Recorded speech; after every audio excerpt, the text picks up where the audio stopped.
Hello and welcome back to my YouTube channel. For those of you who are new here, make sure to like and subscribe. This week's topic for my show, This Week in LGBT News with Taylor Melamed, is the incredibly controversial Most of the controversy surrounding Tiger King stems from the nature of the docuseries itself, as well as the unethical decisions Joe Exotic made that were in direct controversy and contradiction with animal rights activists.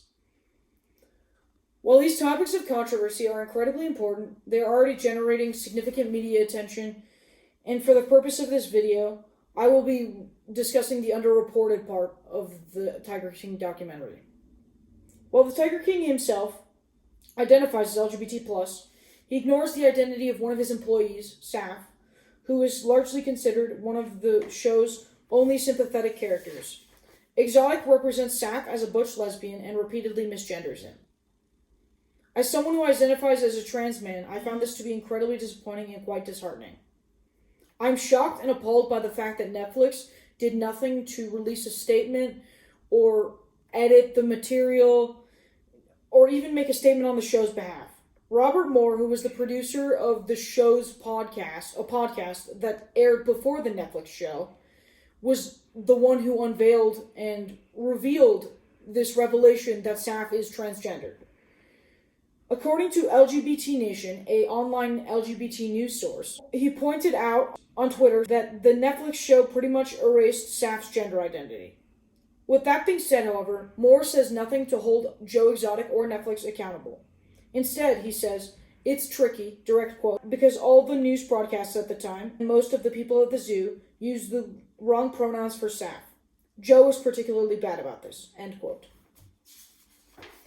Considering Netflix has done a lot of good in campaigning and representing LGBT individuals in the media, it shocks me that they didn't rectify this mistake or make a statement about this. Between the creation and casting of Queer Eye and their recent collaboration with GLAAD on the #FirstTimeISawMe campaign to raise transgender visibility in the entertainment industry, one of their most popular recent offerings practically races Saf as a transgender man and presents him as a lesbian without any context.